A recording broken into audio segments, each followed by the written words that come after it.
Cek tes.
Ya, semuanya. Assalamualaikum warahmatullahi wabarakatuh. Bentar ya.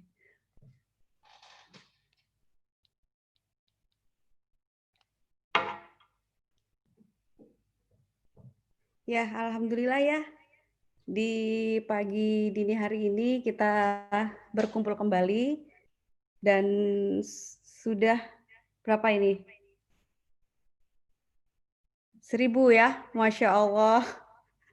Belum jam 3 tadi saya lihat baru jam 2:15 ya, jam 2:15 udah 200-an lebih dan sekarang udah full 1000, alhamdulillah Masya Allah, dan tim pengusaha-pengusaha ini ya inilah yang namanya dinamakan pengusaha yang menang, gitu ya. Eee, di sini sudah hadir juga, dari tim Glow semua ya, Pak Ahmad, ada Pak Barkah, ada Mbak Husnah juga di sini udah hadir, ada Mister Jos ya. Ya, hakikatnya nih kalau kita ngomong-ngomong pemenang tuh sepertinya kan kita aduh senang banget ya, terutama ketika kita menang di hadapan Allah ya. Apalagi bisnis yang seperti ini, apa sih yang dinamakan, kita tuh pengennya menang juga dalam bisnis tuh, seperti apa gitu. Jadi hakikat pemenang itu sebenarnya sering ya, banyak disebut di Al-Qur'an gitu, banyak disebut di Al-Qur'an. Bahkan ada 10, ayat ya yang telah menyebut tentang kemenangan. Jadi hakikat kemenangan itu biasanya suka dihubungkan dengan, selain kemenangan, yaitu kebahagiaan gitu ya, dan juga, keberuntungan gitu. Jadi kemenangan sendiri di Al-Qur'an itu sebenarnya sudah diajarkan oleh guru kita ya, di 3A itu masuk ya, Allah dan Rasulnya gitu ya, anak dan keluarga, juga amal jariyah gitu. Jadi ada beberapa seperti kemenangan itu contohnya tentang iman gitu. Kalau kita iman sama Allah itu disebutkan di surat At-Taubah itu kembali lagi disebutkan mereka justru yang menang gitu loh, ketika kita beriman sama Allah, ya. Ketika kita amal soleh, disebut lagi di firman Allah di situ, tentang kemenangan juga gitu loh, yang benar-benar masuk surga, ya yang beramal soleh, di surat Al-Buruj di situ ada. Ada juga, orang-orang yang mengikuti Rasulullah gitu, dialah orang-orang yang menang, dialah orang-orang yang beruntung gitu. Itu juga ada di surat An-Nisa. Ada juga orang yang benar dan jujur gitu. Jadi kita dalam bisnis ini kan juga harus ada tentang kejujuran ya. Di situ juga Allah menyebutkan bahwa orang-orang yang beruntung, orang-orang yang menang gitu ya, orang-orang yang benar dan jujur. Itu di surat Al-Maidah ya. Ada juga, bahwa kita harus bertakwa gitu. Disebut lagi, justru dialah yang menang, dialah yang beruntung, dan dialah yang benar-benar nanti akan, masuk surga gitu ya. Itu di surat An-Nur. Ada juga ini, orang-orang yang beriman juga ya berjuang gitu. Ini juga sering-sering, Mas Ipo ya, Mas Ipo sering mengajarkan kita, makanya berjuanglah nih dengan harta dan jiwa. Ternyata ini juga disebutkan gitu, disebutkan di Al-Quran bahwa orang-orang yang menang, orang-orang yang beruntung gitu ya, orang-orang yang bahagia, justru ya yang berjuang dengan harta dan jiwa. Itu ada juga di surat, Asy-Syaffat ya, gitu. Ada juga satu lagi di surat Al-Mu'minun itu disebutkan adalah orang-orang yang menang siapa? Orang-orang yang sabar, gitu. Jadi dalam bisnis ya, kita itu mesti harus apa ya, yang menang buat saya sendiri itu orang yang bisa menguasai hatinya, gitu. Orang yang bisa menguasai hatinya. Jadi dikala kita turun, down, kita bisa menguasai hati kita. dikala kita naik ya, kita juga bisa menguasai hati kita, gitu. Itu buat saya, pebisnis yang menang, gitu, yang bisa menguasai hatinya, gitu. Jadi, ini ya, kita sering lihat kan kadang-kadang, aduh aku nggak bisa melewati prosesnya, gitu. Proses dalam, kesuksesan. Tahu nggak sih teman-teman, gagal itu ya, itu juga butuh proses loh. Jadi bukan hanya, yang mau sukses itu butuh proses, gagal pun juga butuh proses gitu. Apa proses, gagalnya gitu? Ya kita musti harus siap gitu, siap dalam sehari-hari gitu ya, konsisten. Konsisten sehari-hari kita pasti akan memikirkan apa, memikirkan, nggak bisa bayar utang ya kan, memikirkan, aduh nggak bisa beli apa-apa gitu ya, terus memikirkan, ya mesti harus bersabar gitu. Jadi gagal pun itu juga butuh butuh proses gitu loh. Jadi sama-sama butuh proses, ya baiknya teman-teman, Eee, memilih untuk ini, sukses kan gitu ya. Sukses ini ya seperti ini, masya Allah teman-teman semuanya yang di sini, semoga ya kita menjadi bagian dari, pemenang gitu, pemenang yang di hadapan Allah ya. Kita di sini juga menjadi, bisnis kita itu menjadi dakwah gitu ya. Dakwah, berjuang dengan harta dan jiwa, kita pun juga belajar seperti ini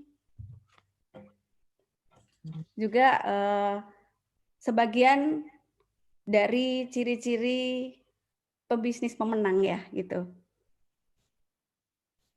Ya, ya teman-teman, mmm, untuk belajar kita ya, keren banget setiap setiap pagi tuh, setiap pagi, selalu full gitu dan di YouTube pun kita, insya Allah di sini hadir sekitar 2.500 peserta.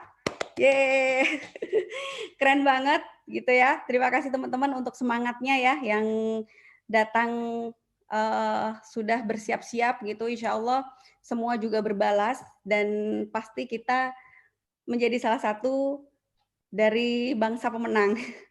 Nanti ini, saat ini guru kita akan membahas ya, membahas beberapa hal di sesi kali ini dan pasti setiap materi-materi dari guru kita itu jos banget ya.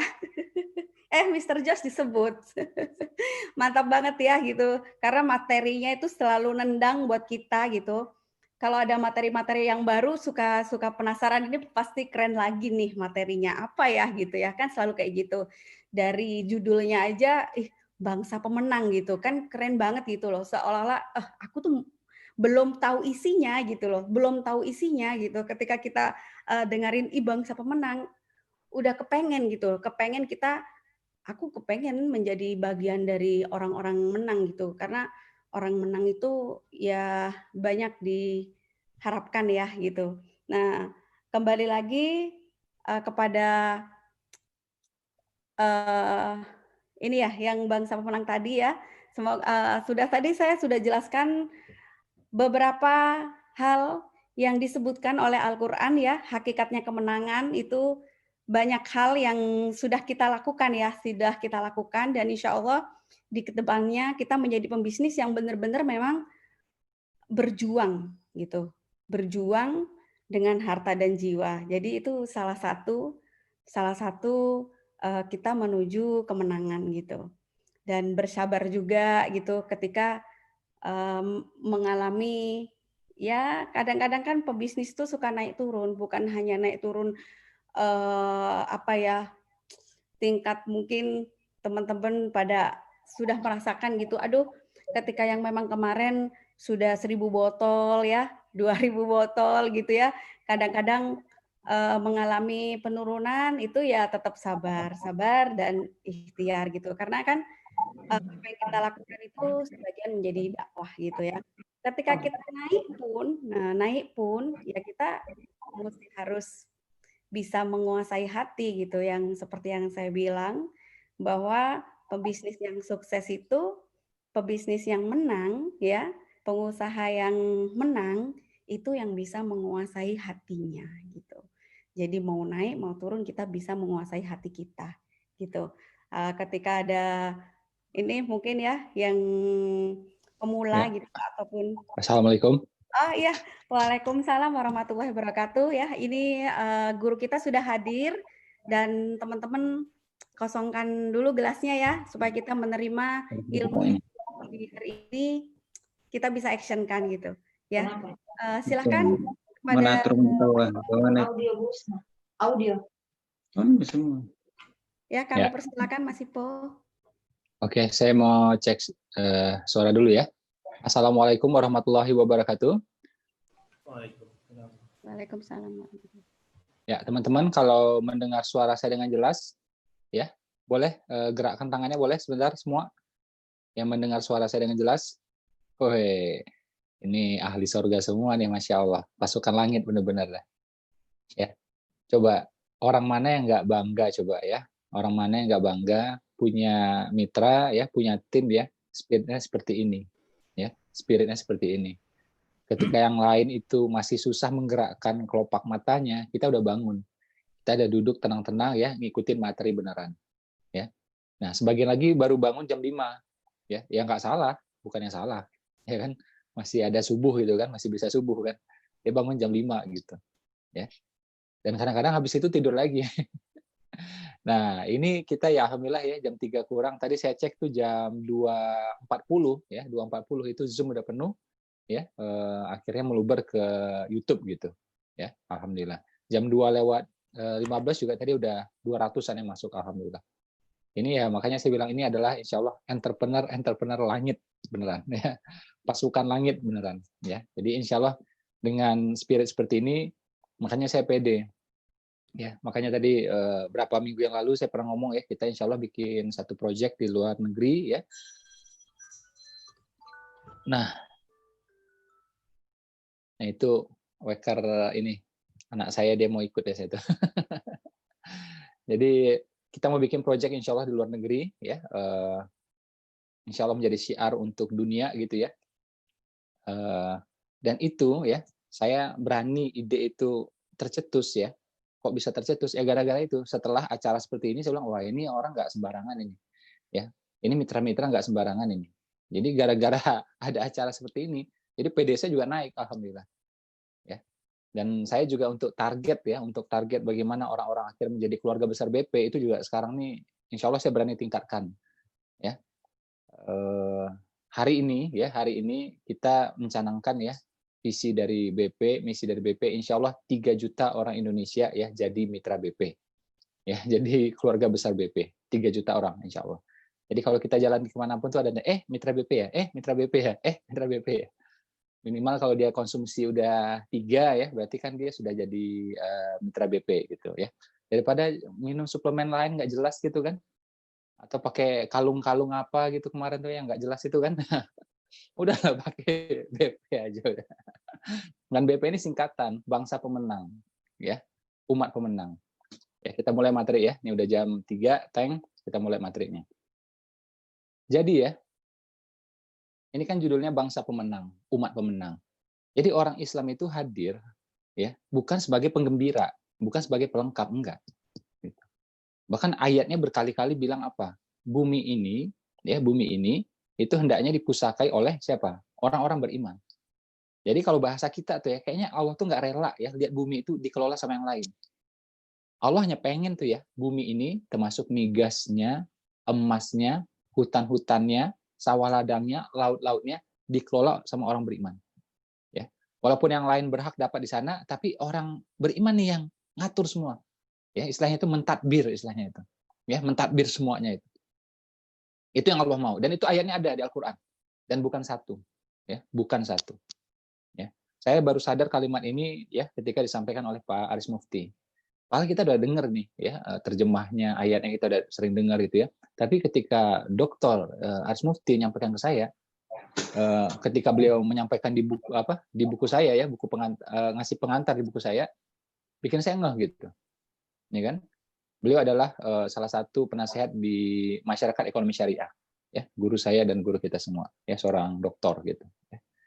Bahkan nih ya, inspirasi kemajuan Islam ini beliau cerita ya, beliau cerita. Jadi kan waktu Krismon ya tahun 9899 itu kan ya, boleh di-mute semua suara yang lain. Itu kan Malaysia termasuk cepat ya, termasuk cepat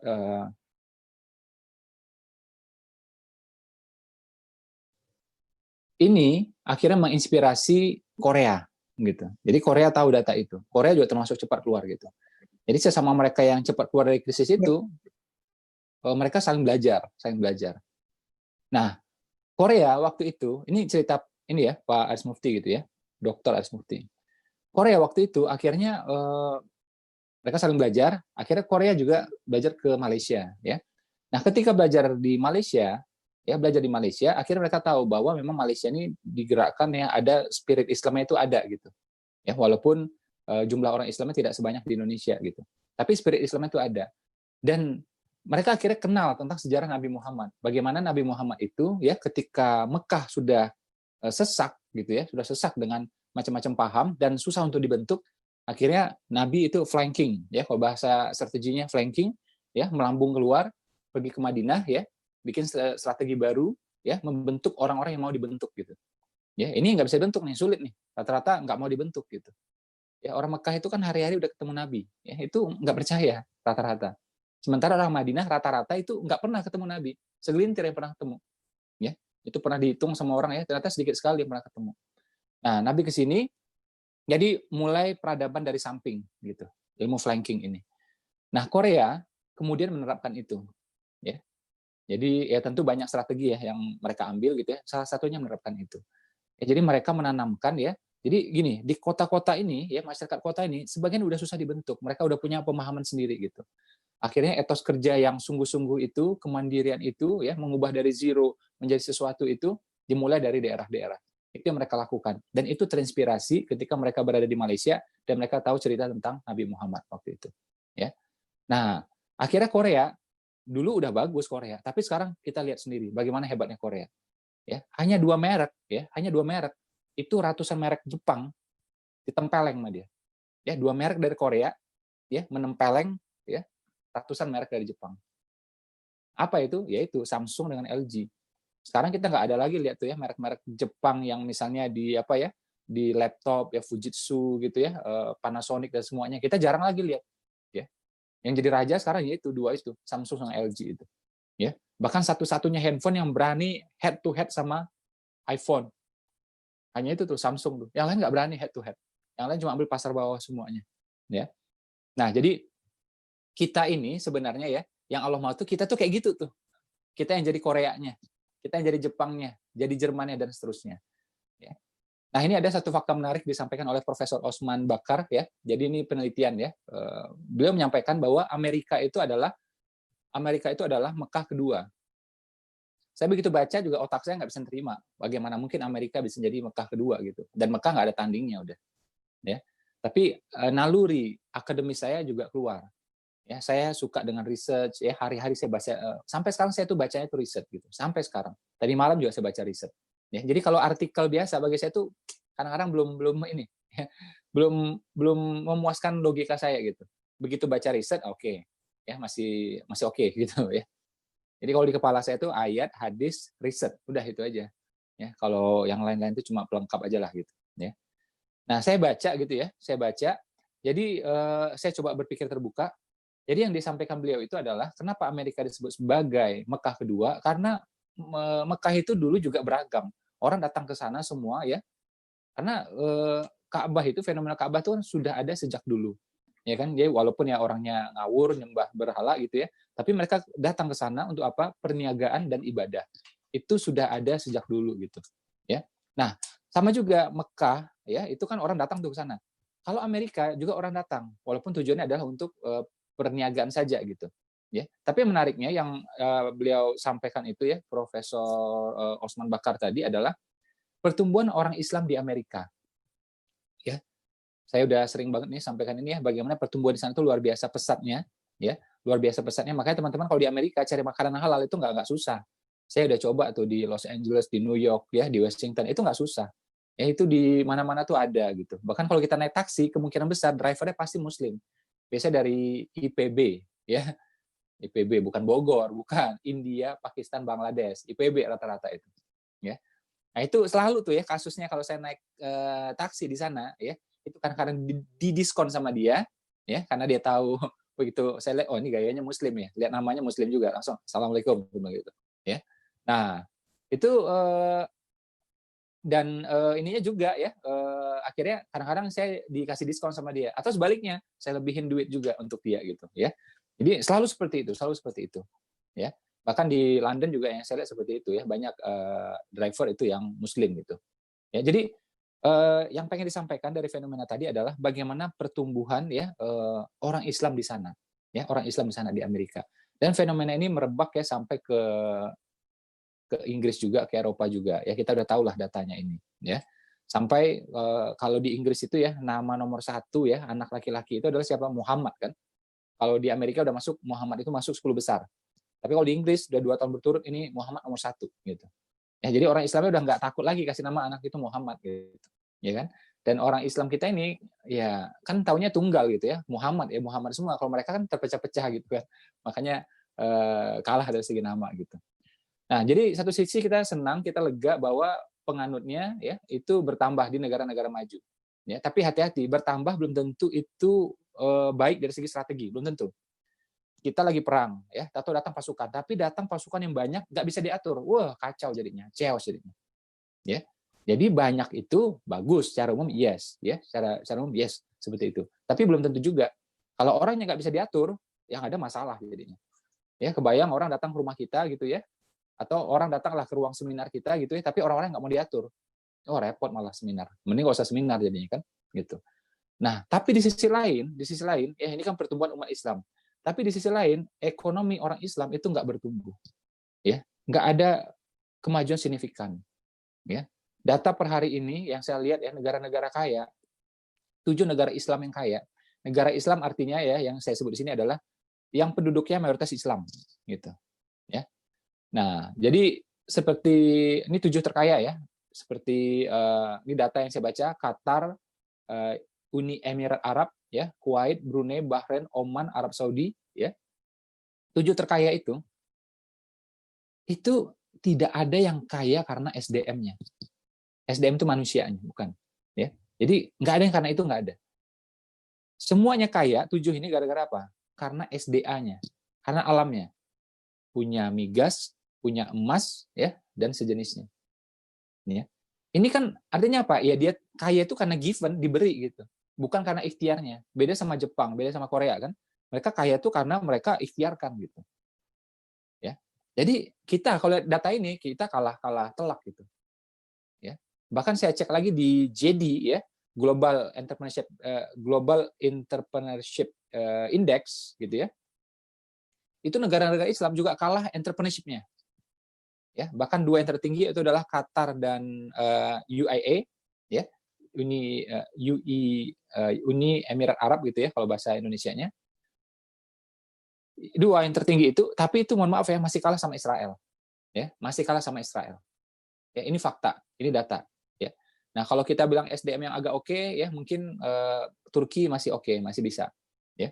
Tapi Turki pun juga itu urutan kesekian, tidak masuk dalam 7 besar itu, ya. Nah, jadi yang maju, yang dianggap hebat, yang kita bangga-banggakan itu ya karena alamnya, bukan karena orangnya. Ya. Di sini saya menyampaikan data, fakta, tujuannya apa? Bukan kita merendahkan si A, si B, tidak. Ya justru biar kita nih sadar. Nggak ada yang nunjuk seperti ini nih, ngasih tahu. Ya. Coba nih ya, Allah menakdirkan kita. Allah meminta kita nih, kamulah yang jadi pemenang, kamulah yang mengurus muka bumi ini, kamulah yang memimpin, kamulah yang khalifahnya. Tahu-tahu sekarang orang lain yang ngurus. Ini saya pengen sadarkan ini, gitu. Ya. Bagaimana juga sekarang kita bisa ini kan, bisa maju ya kalau kita tidak sadar kelemahan kita seperti apa gitu, ya. Nah itu fakta. Dan apa yang bisa kita lakukan, ya? Jadi saran saya memang kita ini ya kuatkan SDM kita. Kalau kita juga ke keluarga bukan soal ngasih hartanya. Silakan ngasih harta, tapi bukan itu yang utama. Yang penting adalah apa? Ilmu cari hartanya, ilmu bisnisnya, gitu. Sehingga apa? Mereka bisa mandiri, ya. Kalau kita mau mengubah bangsa ini kan berat, ya. Ya sudahlah kita mulai dari diri kita, keluarga kita gitu. Ya, perkuat SDM-nya, ya perkuat diri kita dengan apa? Dengan ilmu, dengan belajar, dengan training, dengan acara-acara seperti ini gitu. Ya. Acara seperti ini nggak sembarangan. Saya jujur ya, teman-teman mungkin berat ya untuk bangun jam segini. Sebagian orang mungkin berat.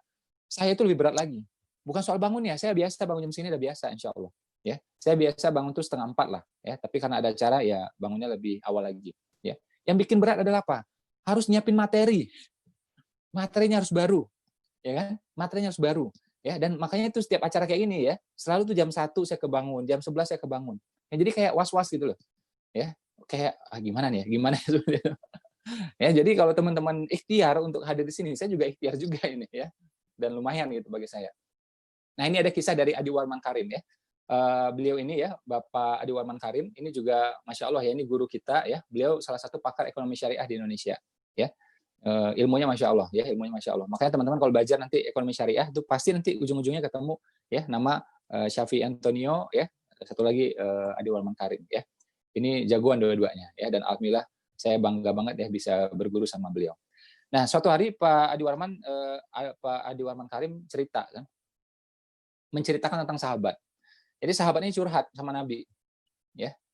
Wahai Rasulullah, kami dagang, kami kalah sama orang sebelah sana gitu.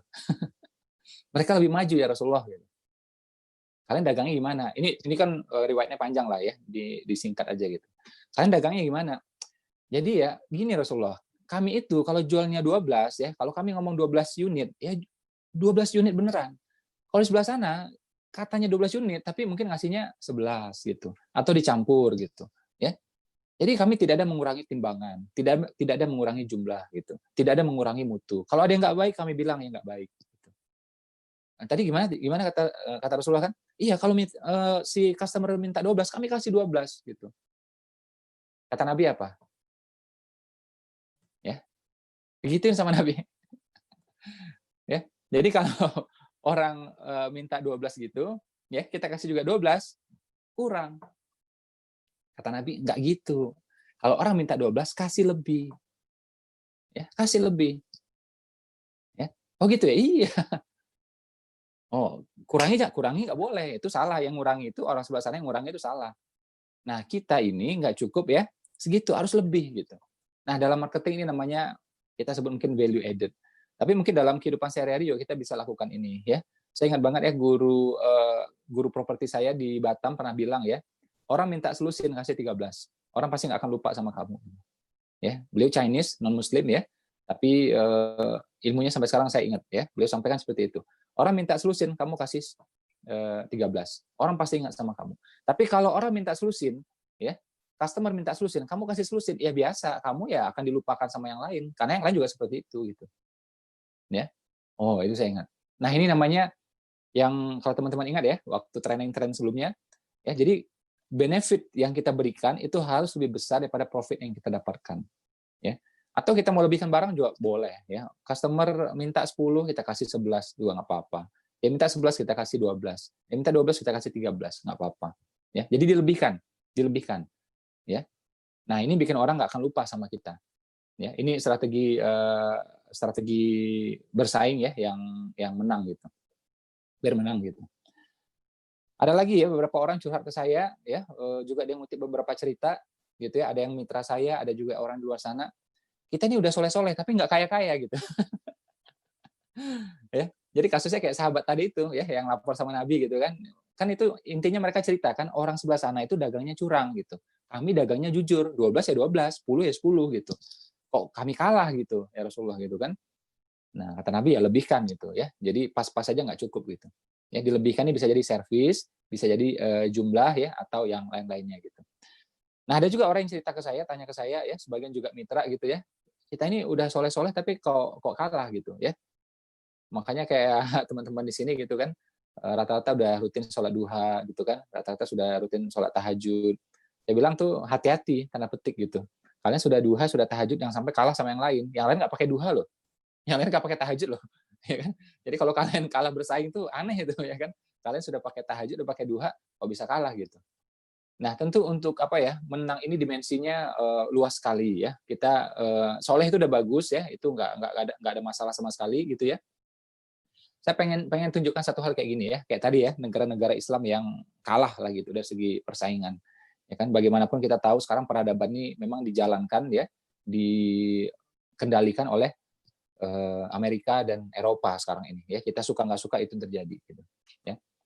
Kita tahu bahwa Allah itu maha kaya ya. Allah pasti maha kaya. Allah maha pemurah, pasti udah. Maha kaya, maha pemurah, dan Allah pasti berpihak ke muslim. Ya kan? Jadi kalau ngomong pihak-pihakan ya, memang Allah itu kasih rahmat buat semua, tapi kalau pihak-pihakan, ya Allah pasti berpihak ke muslim. Gitu. Tapi kenapa ya kita sampai sekarang ini nggak menang juga, belum menang juga gitu. Berarti kan ada kesalahan fatal di kita sehingga kita ini tidak layak dipihaki, tidak layak dimenangi. Coba. Ya, saya ulang kalimat tadi ya. Allah pasti maha kaya, pasti maha pemurah. Oke? Dan Allah pasti berpihak pada muslim. Allah kasih buat semua, tapi Allah pasti lebih berpihak ke muslim. Tapi kenapa ya yang sudah dipihaki ini pun nggak menang gitu. Ya. Allah belum kasih kemenangan buat kita. Ya. Berarti kan ada kesalahan fatal nih buat kita. Ya. Ibaratnya gitu ya. Orang tua kita gitu ya, punya segalanya. Punya harta, punya akses, punya ini semuanya. Dan orang tua kita ya pasti sayang sama kita, pasti berpihak sama kita. Ya.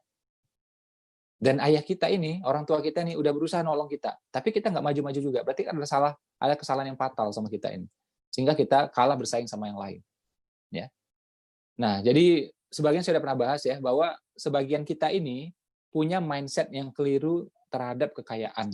Ya, kalau kaya nanti sombong, kalau kaya nanti lama hisab, kalau kaya dan macam-macam semuanya. Ya, yang paling populer berdasarkan pengalaman saya nih ya, seminar gitu ya, selalu tuh yang menjadi pertentangan di kepala mereka, ya, kalau kaya itu lama masuk surganya. Selalu argumennya seperti itu. Sementara kalau saya tantang balik, mereka nggak bisa jawab. Imam Hanafi kaya, ya, mungkin nggak lama masuk surganya. Imam Malik kaya, mungkin nggak lama masuk surganya. Ya, bahkan setelah para nabi masuk surga, ya, ini hadisnya ada disampaikan oleh Syekh Ali Jabir. Setelah para nabi masuk surga, manusia yang pertama masuk surga adalah siapa? Orang kaya, Abu Bakar. Gitu. Mungkin nggak Abu Bakar lama masuk surganya? Wali Songo yang pertama kaya, mungkin nggak lama masuk surganya? Mulut kita aja nggak akan berani ngomong gitu. Ya, Wali Songo yang pertama lama masuk surga, nggak berani mulut kita ngomong kayak gitu. Ya, karena hati kita nolak, nggak mungkin gitu. Nah, yang lama masuk surga itu kalau hartanya bermasalah, dari mananya nggak jelas, kemananya nggak jelas. Kalau kita bisa bertanggungjawabkan dari mananya, kamu dapat harta dari mana? Jualan BP, ya kan? Mitra RO, ya kan? Nah, terus kamu jalankan kemana? Ya sebagian buat RO lagi. Terus apa lagi? Ya buat kebutuhan keluarga. Terus buat apa lagi? Ya buat sedekah. Ya bantu keluarga juga.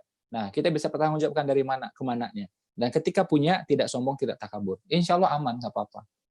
Ya, saya nggak bisa membayangkan bagaimana mungkin Imam Hanafi, Imam Malik lama masuk surga gara-gara kaya. Nggak masuk di kepala saya. Ya, nggak masuk di kepala saya.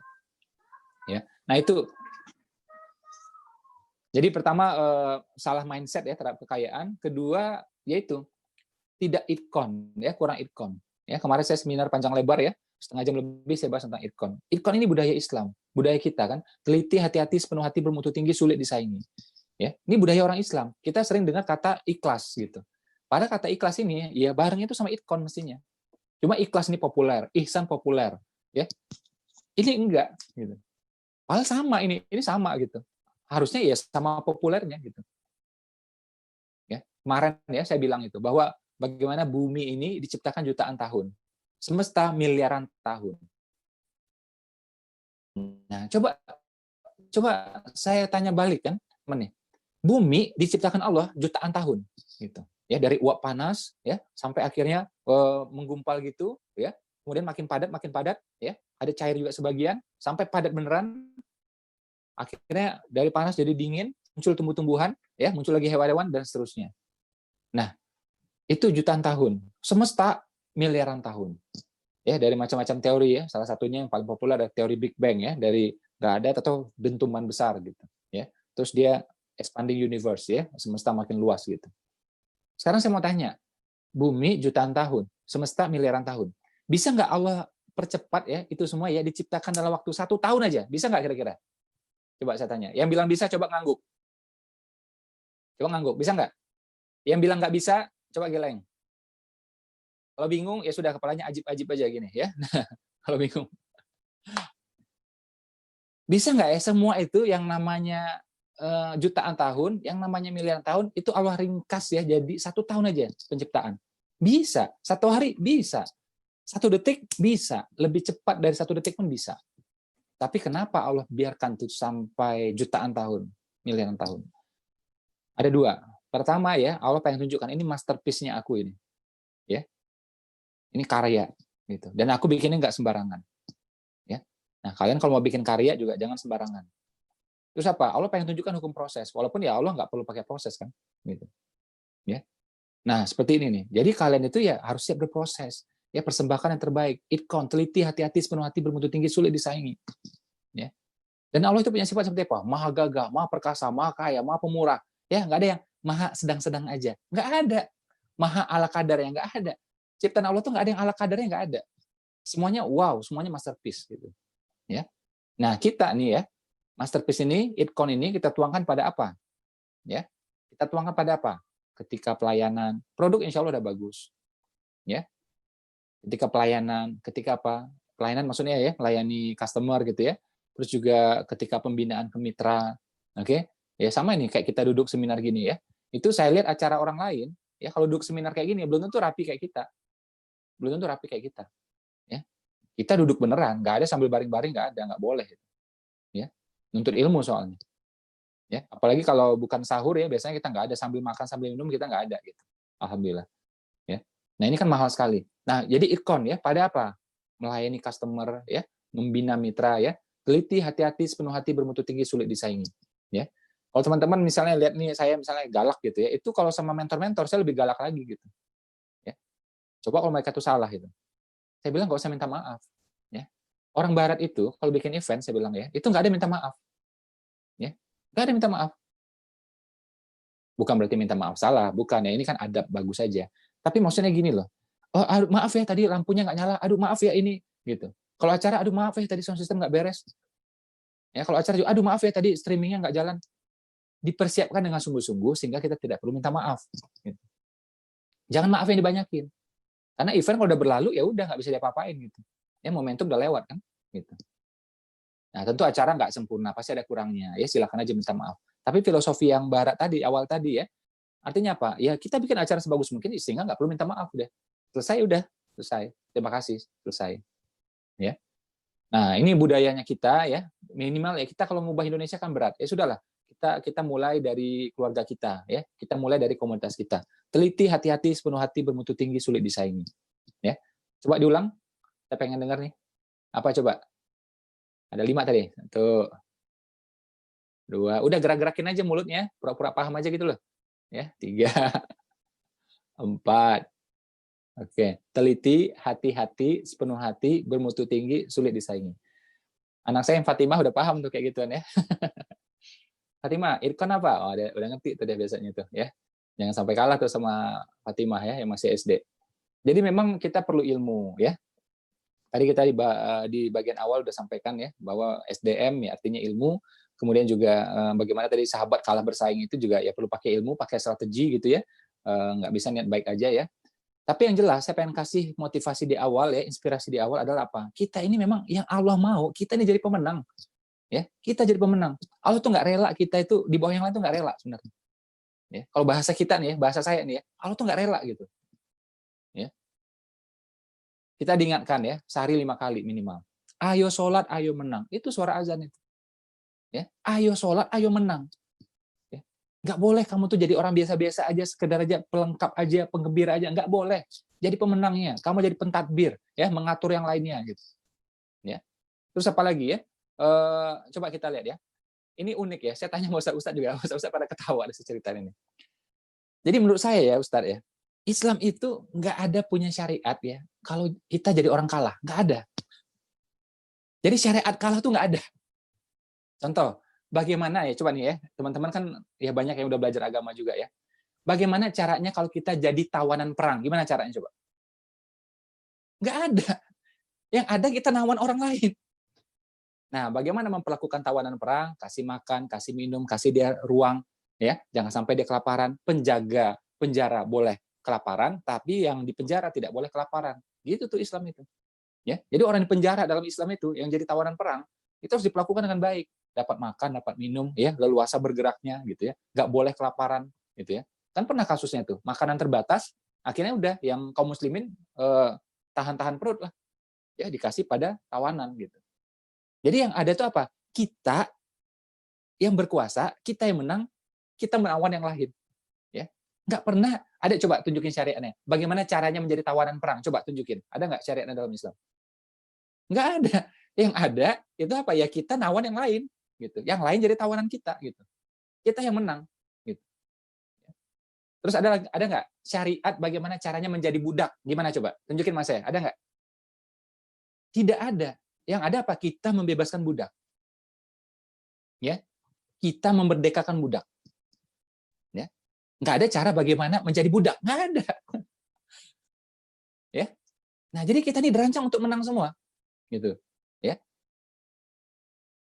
terus andai kata perang, ya, andai kata perang terjadi, ya, andai kata perang terjadi, kita misalnya bersekutu sama yang lain, boleh, boleh.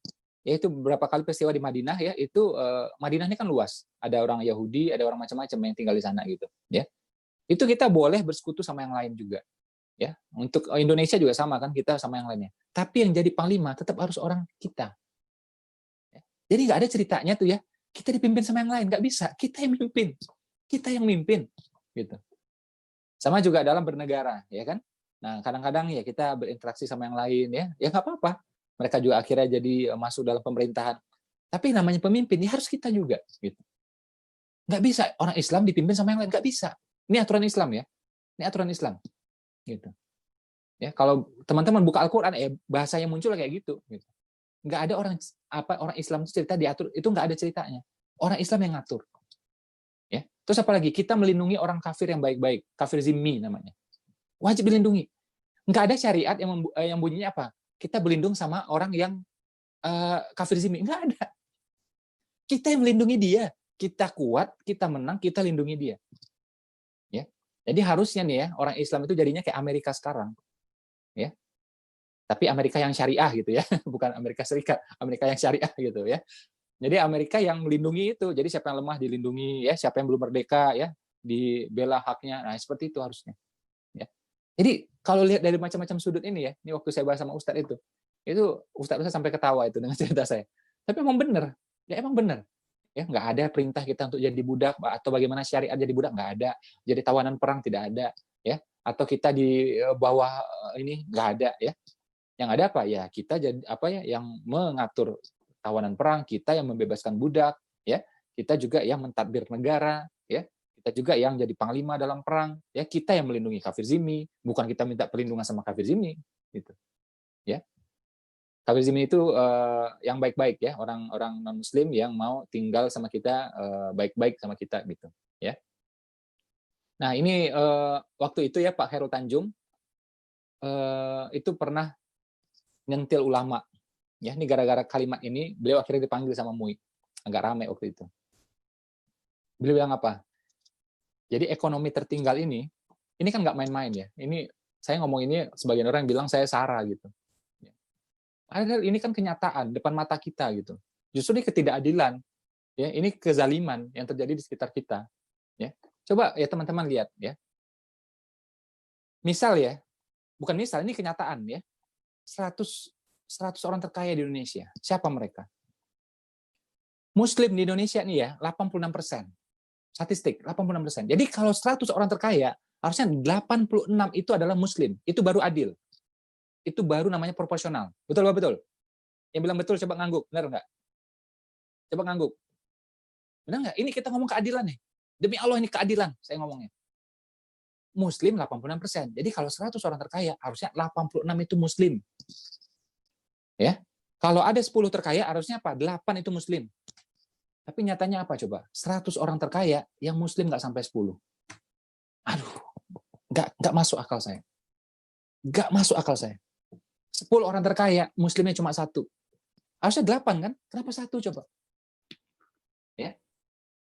Nah, ini kita nggak bisa nyalahkan orang. Ya, Allah mengizinkan persaingan dan Allah membebaskan persaingan. Yang salah kita kalah bersaing sama orang lain. Gitu. Ya. Demi Allah ya, waktu itu saya bertemu dengan seorang trainer senior. Saya nggak usah sebut namanya. Saya minta waktu sama beliau, ngobrol sama beliau ya, lama itu ngobrol ya sama istri saya juga. Jadi di ruangan itu cuma ada 3 orang, beliau, saya dan istri saya. Nah, waktu itu saya di persimpangan jalan. Ya, di persimpangan jalan saya diundang sama perusahaan itu banyak, sering gitu. Ya. Di publik juga sering. Jarang motivator kayak gitu. Jarang motivator kayak gitu. Biasanya cuma salah satu, perusahaan ya perusahaan, publik ya publik gitu. Saya dua-dua itu rame waktu itu. Saya bilang ini fokusnya mau kemana gitu. Tapi kalau ke perusahaan tentu bahasanya berbeda. Kita ngomong tentang efisiensi, ya produktivitas, ya teamwork gitu kan. Nah loyalitas kayak gitu. Sementara kalau di publik ya teman-teman tahu saya ngomong kayak gini nih, ya tentang kemandirian, entrepreneurship gitu ya, harus berani, harus fight, Islamnya kental gitu kan. Kalau di perusahaan nggak bisa ngomong Islamnya kental gitu. Saya baiknya gimana Pak? Saya bilang gitu. Ya. Saya jelasin kan, saya kenapa cerewet yang ngomong tentang entrepreneurship di luar. Ya. Kalau sekarang orang bisa nuduh saya akan masih pun mau cari mitra gitu. Ya, saya ngomong ini kan dari dulu, udah belasan tahun, bukan sekarang doang. Ya, TK Khalifah aja umurnya udah berapa? Sejak tahun 2007 berdirinya, udah 13 tahun, ya kan? Kampus Umar Usmani udah 8 tahun umurnya sekarang. Ya. Kita bukan sekarang ngomong kayak gini, udah lama. Buku saya udah belasan tahun beredar. Ngomongnya juga hal yang sama itu. Ya. Coba baca 10 jurus terlarang, umur berapa tuh buku coba? Ya. Saya mulai nulis aja tuh buku saya terbit di Gramedia aja tahun 2005. Ya. Tahun 2005 tuh saya udah dapat, predikat bestseller tuh udah dapat tahun 2005. Gitu. Nah, jadi saya bilang ini kan Muslim kita tertinggal Pak. Ya Muslim kita ini tertinggal. Kita nggak anti sama yang lain. Yang lain silahkan maju nggak apa-apa. Ya Allah itu rezekinya luas kok, karunia-Nya luas kok. Semua berhak maju, semua boleh maju. Tapi Muslim kita tertinggal. Makanya saya cerewetin kemana-mana. Ayo maju, ayo mulai jadi pengusaha. Nggak harus juga sama saya, sama siapa aja silahkan. Sendiri juga silahkan gitu. Ya kan? Terus beliau jawab apa coba? Nggak apa-apa, terusin aja kayak gitu. Dia bilang. Ya. Karena kalau di perusahaan, yang ngisi di perusahaan itu udah banyak. Ya. Tapi yang di luar ya, yang teriak-teriak soal entrepreneurship, Muslim entrepreneurship itu sedikit. Ya, dan yang bikin saya akhirnya memutuskan yes ya, saya di sana makin mantap di sana ya ketika beliau bilang kalau ya nggak ada yang ngomong kayak gini, nanti kasihan Nabi. Nabi pasti sedih. Nabi pasti sedih. Lihat umatnya tertinggal dan kita biarin aja dia bilang. Udah Ipo di luar aja nggak apa-apa. Ngomong kayak gitu terus nggak apa-apa. Ya udah sejak itu saya makin mantap udah ngomong itu terus kemana-mana. Jadi kayak saya pun diundang misalnya sama Metro TV sekalipun ya, saya tetap ngomong kayak gini. Perkara mereka edit ya itu urusannya mereka. Tapi kalau saya diundang saya ngomong kayak gini nggak bisa direm gitu. Kalau mau ya ayo, nggak usah undang saya, selesai. Udah. Ya. Dan ternyata tuh makin diundang saya waktu itu kan. Cuma yang saya sejak ya ada satu peristiwa ya. Ya saya sebut aja lah ketika 212 lah ya. Setelah itu saya nggak ada ngisi lagi sih di sana gitu ya. Walaupun permintaan ada. Ini saya ini ya. Jadi teman-teman kan mungkin heran ya, kenapa saya nggak ada di media sekarang? Itu permintaan media sampai sekarang masih banyak, alhamdulillah. Ya, tapi memang saya udah memutuskan 2 tahun ini saya nggak dulu lah sama media ya. Kita stop dulu lah liputan gitu. Karena memang liputan ini bikin hati kadang-kadang juga nggak terlalu oke juga gitu. Ya. Nah jadi karena beliau bilang itu kan kasihan Nabi ya, kasihan Nabi ya. Ada umatnya tertinggal dari segi ekonomi dan kita diam aja itu nggak bisa gitu. Ya. Harus ada yang bersuara. Ya udah saya bersuara. Termasuk yang saya ngomongin kemarin. Itu kan nggak ada yang berani ngomong. Nggak ada yang berani ngomong. Kalau ngomong dibilang apa? Sarah. Sarah dari mana coba? Tahu saya Sarah itu kan Sarah Sehan gitu. Yang artis itu kan. 100 orang terkaya ya muslimnya nggak sampai 10. Kadang-kadang belasan lah. Jadi tergantung tahun berapa ya, tahun berapa gitu. Ya. Kadang-kadang nggak sampai 10, paling banter cuma belasan. Berarti kan tertinggal luar biasa. Harusnya 86 orang kok cuma 10. Kan gila itu. Ya. Nah, ini tertinggalnya kita. Ya, ini tertinggalnya kita. Makanya tugas kita nih ngajak orang join di BP ini tugas kita. Biar banyak tuh muslim jadi entrepreneur gitu. Ya. Atau ya udahlah mau sama BP boleh, sama yang lain BP juga nggak apa-apa kok. Ya. Yang penting dia jadi pengusaha. Itu aja kan. Ya. Nah, ini Pak Heru Tanjung tadi ya, ceritanya belum selesai nih. Jadi ini ulama nih tanggung jawab nih ya. Kenapa ekonomi kita tertinggal? Karena ulama tuh ceritanya siksa kubur terus. akhirat terus gitu. Itu beliau cerita gitu kan. Wah dipanggil tuh Pak Heru Tanjung sama MUI waktu itu ya, Majelis Ulama Indonesia. Omongan Pak Heru Tanjung nggak sepenuhnya benar, tapi juga nggak sepenuhnya salah. Ya. Ada kalimat pamungkas ya beliau. Harusnya umat ini diajarin bagaimana dunia ini ya menjadi alat agar menang beneran ntar di akhirat gitu. Ya, jadi menang di dunia, menang di akhirat. Nah, ini saya setuju. Ya. Nah, jadi dia bilang ya, akhirnya ini kalimatnya bagus banget ya, ketika dipanggil sama MUI ya, beliau bilang apa? Kita harus mengubah peradaban umat ya, dari kolot jadi modern, dari kumuh jadi bersih. Ini hijrah beliau bilang ya. Dari kolot jadi modern, dari kumuh ke bersih, dari bodoh ke pinter, dari miskin ke kaya. Sampai akhirnya apa? Beliau dapat itu MUI Award ya, MUI Award. Saya alhamdulillah berkesempatan 3 kali ya, 3 tahun berturut-turut ya, itu buka puasa bareng sama Pak Khairul Tanjung ya, satu meja sama beliau, satu meja sama Kiai Ma'ruf ya, karena waktu itu beliau adalah ketua MUI ya, satu meja beneran. Ya ada tokoh-tokoh yang lain, ada Ustadz Bakhtiar Nasir, ada lagi yang lain-lain gitu ya. Itu kita bahas ya tentang umat seperti apa. Jadi dengan ya mungkin Pak Khairul Tanjung belum sempurna ya, mungkin ada kurangnya. Siapa sih yang sempurna kan? Saya juga salahnya banyak, dosanya banyak. Tapi satu hal beliau juga masih concern ya bagaimana umat ini mesti maju. Ya, makanya beliau itu kalau diundang di acara-acara entrepreneurship ya untuk muslim, beliau masih mau gitu. Jarang ya orang udah posisi kayak gitu mau, jarang. Coba cari orang terkaya yang lain, nggak mau biasanya. Ya. Coba deh, ada nggak orang 100 terkaya yang mau sharing-sharing ilmu? Ada nggak? 100 terkaya? Nggak ada. Yang mau cuma siapa? Pak Sandiaga. Siapa lagi? Pak Erick Thohir masih mau. Siapa lagi? Pak JK masih mau. Pak Khairul Tanjung. Ya. Yang lain nggak mau. Udah kaya ya diem aja, ngapain bagi-bagi keluar gitu. Ya. Nah, jadi memang kita ini tertinggalnya banyak, mesti sadar. Banyak orang nggak sadar nih, pingsan terus nih, pingsannya kelamaan. Bahkan harta ini ya, ini saya kasih contoh ekstrim ya, saya kasih contoh ekstrim. Kalau ada misalnya nih, rampok ya datang ke rumah Anda, begal datang ke rumah Anda, ngambil harta Anda. Kita mungkin berpikir apa? Ya sudahlah kasih aja, nyawa lebih berharga. Tapi anjuran Islam adalah apa? Pertahankan harta itu. Dan kalaupun kita mati karena mempertahankan harta yang halal, itu jihad, itu syahid. Hadis Bukhari Muslim. Ya. Jadi harta kita nih, handphone kita, mobil kita, emas kita, properti kita, itu harta yang halal. Karena kita orang beriman, kita orang baik-baik. Wajib dipertahankan. Kalau beralih ke dia, artinya apa? Ini di tangan dia. Ini namanya maling, ini namanya pencopet, ini namanya begal.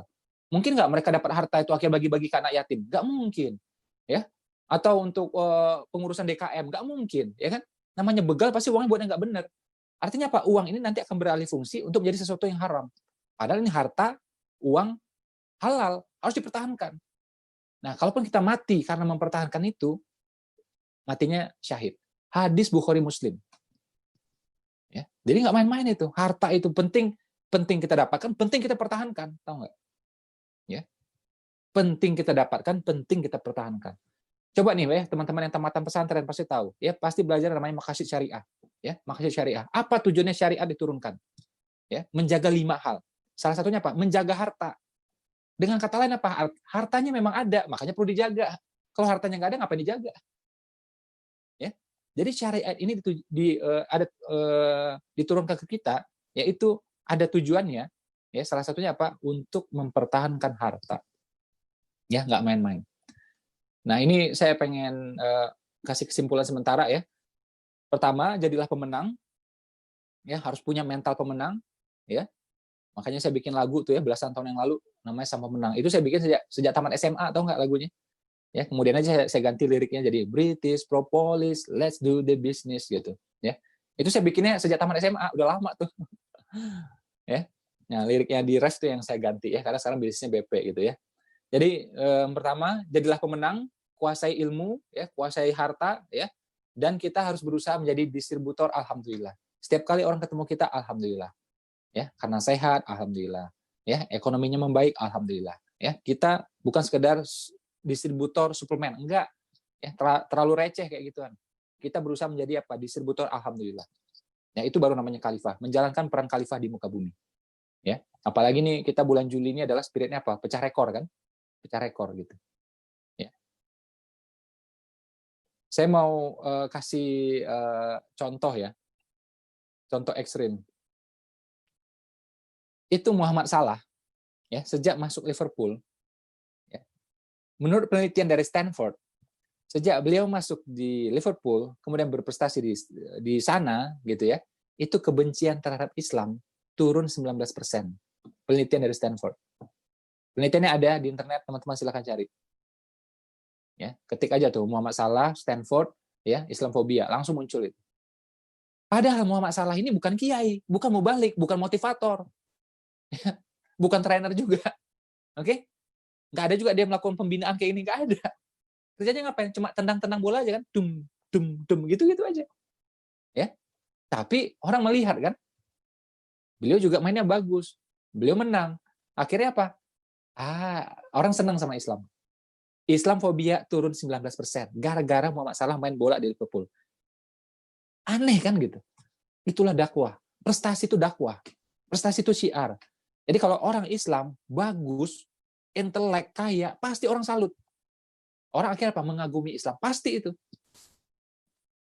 Saya dari dulu udah bilang bahwa Deddy Corbuzier itu belajar Islam itu banyak dari siapa? Kagum Islam itu gara-gara siapa? Karena Agim. Nah, baru berapa hari yang lalu dibongkar kan di YouTube kan, itu. Padahal dari dulu tuh sebenarnya. Akhirnya beliau ceritakan emang benar itu. Walaupun kemudian digong oleh Gus Miftah gitu. Ya, jadi Deddy Corbuzier itu belajar banyak tuh dari Ustadz Wijayanto, dari Agim juga. Ya. Nah, di gongnya terakhir itu ya yang mensyahadatkan itu Gus Miftah gitu.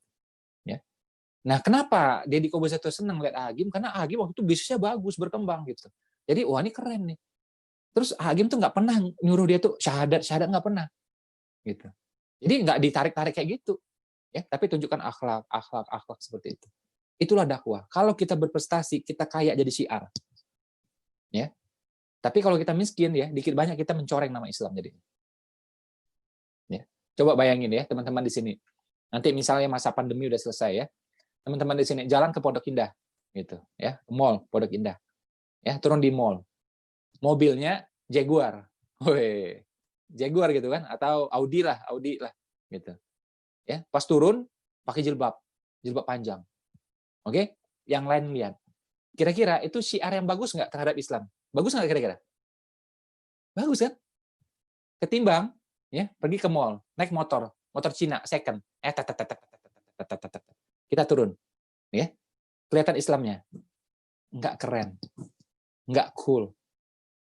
Ya, syiar Islamnya nggak dapet. Kita sebagai orang Islam mungkin nggak salah, tapi kita mau syiar nggak bisa gara-gara itu. Di mata orang dunia ini adalah apa? Ya, sukses, harus sukses. Kalau nggak dianggap. Harus pinter, kalau nggak dianggap. Ya, makanya saya senang banget dengan Prof. B.J. Habibie. Ya, punya istri juga luar biasa. Ya, Bu Ainun. Bu Ainun itu kan masya Allah sakit keras ditahan sama beliau. Suami aja nggak tahu. Karena apa? Suaminya mikirin Indonesia berat. Gitu. Disimpan bertahun-tahun itu. Itu Bu Ainun. Nah, Bu Ainunnya hebat ya karena itu. Ini suami juga hebat, B.J. Habibie. Jadi kita jangan berharap punya istri kayak Bu Ainun kan kalau kita kelakuannya bukan seperti B.J. Habibie. Ini kita belum B.J. Habibie karena masih B.J. Nangka ini ya. B.J. Nangka aja masih nggak benar gitu kan. Nah, itu ya saya dengar sendiri ya dengan kuping saya. Saya kan berkali-kali ke rumah beliau ya. Ya alhamdulillah saya sama teman-teman dijamu sama beliau. Itu beliau bilang ya, berapa tahun terakhir ini, beliau itu ya setengah waktunya bersama Al-Quran. Dan ayah beliau itu ya 2 juz sehari. Kaget itu, kita kan nggak pernah baca itu dimanapun. Tapi beliau ngomong seperti itu. Ya. Dan beliau sebagai Muslim harus meninggalkan legacy yang hebat, yang baik gitu. Itu beliau itu. Ya. Jadi kerjanya baca Al-Quran, terjemah, gitu ya. Nah itu beliau tuh, Prof. B.J. Habibie. Makanya Allah kasih karunia ke dia. Kehebatan yang luar biasa. Kita sering anggap enteng, cuma bikin pesawat gini-gini. Bro, siapa yang bisa bikin pesawat? Jepang aja nggak bisa bikin, bro. Ya, Korea aja nggak bisa bikin, bro. Nggak gampang bikin pesawat. Korea, Jepang sampai saat ini nggak bisa bikin pesawat, tau nggak? Nggak gampang bikin pesawat. Beliau bisa bikin. Dan otaknya dipakai. Orang Jerman pakai gitu.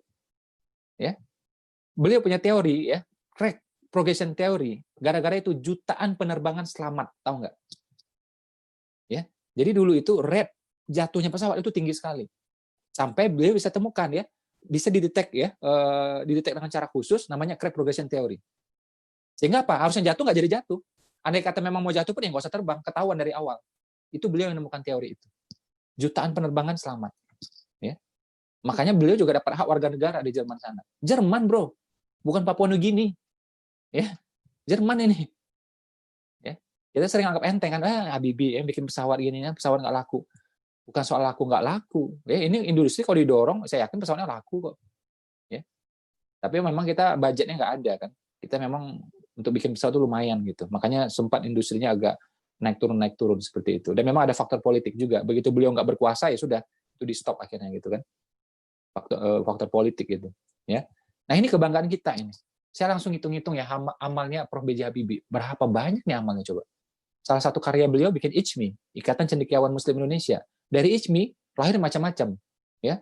Perbankan syariah, asuransi syariah, ada macam-macam semua. Salah satunya lahir apa? Republika, ya, media. Dari Republika lahir macam-macam. Salah satunya apa? Dompet Duafa. Dari Dompet Duafa lahir macam-macam. Salah satunya Umar Usman, ya. Saya yang diriin Umar Usman sama Dompet Duafa, ya. Coba nih, ini setoran amalnya ke beliau semua ini, masya Allah. Ya, kalau kita ngomong bahasa sekarang, ya itu mungkin wali modern beliau itu. Ya, wali modern. Coba presiden mana, mantan presiden mana yang disukai semua orang? Nggak ada. Dari zaman Soekarno, Soeharto sampai sekarang namanya presiden, mantan presiden, ada yang suka, ada yang nggak suka. Tapi kalau khusus Prof. B.J. Habibie, semua orang bisa suka, coba. Nggak ada yang benci itu sama dia. Masya Allah. Ya. Nah, itulah dakwah. Itulah dakwah. Itulah syiar. Kalau kita berprestasi, otomatis syiarnya jalan. Otomatis syiarnya jalan. Ya. Nah, zaman sekarang ini, itu kaya itu, harta itu memang menjadi syiar yang luar biasa. Ya. Perdagangan itu menjadi syiar yang luar biasa. Jadi gini ya teman-teman ya, ini satu ilmu saya kasih tahu ya. Nabi itu diturunkan sesuai dengan polemik ya, sesuai bahasa saat itu. Zaman Nabi Musa yang berharga apa? Sihir. Makanya Firaun temannya penyihir semua itu. Harry Potter kalah. Ya, Harry Potter nggak ada apa-apanya itu. Ini ahli sihir semua. Ya, S3 di bidang sihir coba. Magister kalah, udah lewat. Oke. Nah, makanya Nabi Musa ya kehebatannya apa? Menaklukkan sihir. Jadi bahasa saat itu apa? Sihir. Ya udah Nabi Musa nggak ada apa-apa itu sihir. Pakai tangan diangkat gitu aja, kan diangkat tangannya itu. Di Al-Qur'an bilang kan sampai kelihatan tuh ketiaknya bercahaya gitu ya. Jadi ngalahin Iron Man itu. Jadi Iron Man mungkin terinspirasi dari Nabi Musa itu. Ya ngangkat tangannya itu juga tuh biar ya kalah tuh sihir semuanya. Dan para penyihir ini tahu ini bukan sihir ini. Karena tentu penyihir itu tahu mana yang sihir, mana yang enggak kan. Begitu mereka kena loh, ini bukan sihir, ini beneran ini. Makanya akhirnya mereka bersyahadat kan, mengakui Musa sebagai nabinya, aku ikut Tuhannya Musa gitu. Ya, itu Al-Qur'an yang cerita kan. Dan Nabi Musa itu cerita paling banyak di Al-Qur'an. Kenapa? Nah, ini bahasnya panjang lagi, nanti Bang kita bahas ya. Saya udah ketemu tuh penjelasannya. Nabi Musa itu paling banyak di Al-Qur'an, mengalahkan cerita Nabi Muhammad. Coba deh, nggak percaya buka aja, Bang percaya. Baru kita buka Al-Baqarah aja langsung cerita Nabi Musa itu. Ya. Nah, jadi di zaman Nabi Musa yang berharga itu sihir. Bahasanya sihir, dikalahkan sama Nabi Musa. Di zaman Nabi Isa yang berharga apa? Pengobatan, tabib. Wah, tabib. Nabi Isa turun, ya. Orang sakit kulit disentuh sembuh, orang buta disentuh sembuh. Ya. Tak semuanya. Nah, jadi bahasa kaumnya. Akhir zaman yang dihargai apa? Bahasanya apa? Bahasanya dagang. Bahasanya bisnis. Makanya profesi Nabi paling lama, Nabi Muhammad paling lama adalah apa? Ya dagang. Siapa yang ngatur politik di Indonesia? Bukan orang politik. Siapa yang ngatur politik di Amerika? Bukan orang politik. Yang ngatur politik di Amerika, yang mengatur politik di Indonesia, dan dimanapun, itu pengusaha. Orang-orang yang super kaya. Dan orang super kaya ini, yang repotnya adalah apa? Dia nggak punya ideologi. Dia nggak ada spirit Islamnya, nggak ada. Yang penting duit di kepala dia. Ya. Dan dia tuh berpihak ke sini, berpihak ke sini. Taruh duit di sini, taruh duit di sini. Semuanya. Ideologinya cuma satu, duit. Gitu. Makanya Nabi bilang sebaik-baiknya harta berada di tangan orang beriman. Harusnya di tangan kita itu, agar kita bisa ngatur nih politik juga, arahnya kebaikan. Ya. Nah, jadi yang jadi pengusaha dia ngatur semua. Dia ngatur media, dia ngatur satelit, ya. Dia ngatur semuanya termasuk politik. Ya. Teman-teman tahu kenapa misalnya NTT tiba-tiba dipromosikan? Ya. Karena mereka tuh para pengusahanya udah beli properti di sana. Ya. Ini bukan kata orang, tanya aja begitu landing di NTT, Labuan Bajo, tanya aja sama orang sana tahu semua. Itu punya pengusaha-pengusaha semua, dari kelompok sini, sama aja semuanya. Ya. Terus mereka apa? Dorong si politisi untuk apa? Mengkampanyekan ini. Ayo ke NTT, ayo Labuan Bajo, ayo Pulau Komodo gitu. Mereka semua itu. Ya. Mereka yang mengatur, termasuk kemarin kan ada wacana mengkompres Pancasila itu. Ya. Nah, itu duit ya kata orang Batak ya, duit yang mengatur negara. Bener udah itu. Ya. Nah, jadi memang harusnya kita ya, memang harusnya kita. Ya, saya mau cerita nih tentang Kiai Haji Ahmad Dahlan. Beliau nih gelisah. Waktu itu zamannya masih Belanda kan yang main. Ingat ya, Muhammadiyah itu berdiri lebih dari 100 tahun, nggak main-main, ya, nggak main-main. Saya terinspirasi banyak dari Muhammadiyah, dari NU, dari yang lainnya. Ya, Masya Allah memang. Nah, tokoh sentralnya siapa? Kiai Haji Ahmad Dahlan. Ya. Beliau ini, menurut sebuah liputan, ternyata apa? Salah satu orang terkaya di dunia. Salah satu orang terkaya di Indonesia. Ya, mungkin juga 1.000 orang terkaya di dunia juga. Kenapa? Ketika beliau sudah nggak ada, ini kan udah lama nih, beliau nggak ada nih, udah meninggal kan. Saya sama mitra-mitra pernah tuh ke makam beliau di Jogja. Orang Jogja aja nggak tahu tuh. Ya, saya ke makam beliau tuh sama mitra-mitra, sama ibu saya juga waktu itu. Nah, Kiai Haji Ahmad Dahlan sebagai pendiri Muhammadiyah itu meninggalkan legacy, ya, jadi aset Muhammadiyah sekarang berapa? 320 triliun. Itu aset. Ya, kalau tunainya berapa? 15 triliun. Ya. Makanya kalau negara lagi susah, itu Muhammadiyah bantuin sampai hari ini. Jadi bukan gini tangannya, ya, gini, ngasih, bukan berharap proyek dari pemerintah, enggak, ngasih ke pemerintah, ya, 320 triliun. Terus ada yang nanya ke saya, tapi kan bukan beliau yang kaya Mas Ipo, itu kan milik umat, ya, itu juga wakaf umat semuanya gitu, bukan punya beliau sendiri. Itulah kaya, itulah kaya. Jadi kan kaya itu bukan harta yang numpuk di kita, tapi bagaimana harta ini bermanfaat untuk orang banyak. Itulah kaya, itulah kaya, ya. Kalau numpuk di diri sendiri itu bukan kaya itu. Tapi bagaimana itu bermanfaat untuk orang banyak, untuk bangsa, untuk umat, itulah kaya. Nah, legacy yang beliau tinggalkan itu 320 triliun. Gimana nggak kaya coba? Siapa di antara kita punya harta 300 miliar? Ada nggak di sini? Kalau saya lihat roman-romannya kayaknya kagak nih ya. Ya, 300 juta deh tunai. Ada nggak kira-kira? Ini roman-roman juga kagak nih ya. Sebagian doang nih ya. Nah, jadi kayak gitu tuh. Beliau meninggalkan legacy 320 triliun. Masya Allah itu, Kiai Haji Ahmad Dahlan. Nah, beliau itu kan gemes kan? Ini ya, saya waktu baca cerita beliau, demi Allah ya, saya terharu beneran. Saya terharu beneran. Ini memang bener pejuang, ini mujahid. Ya. Dan ini entrepreneur. Ini entrepreneur luar biasa.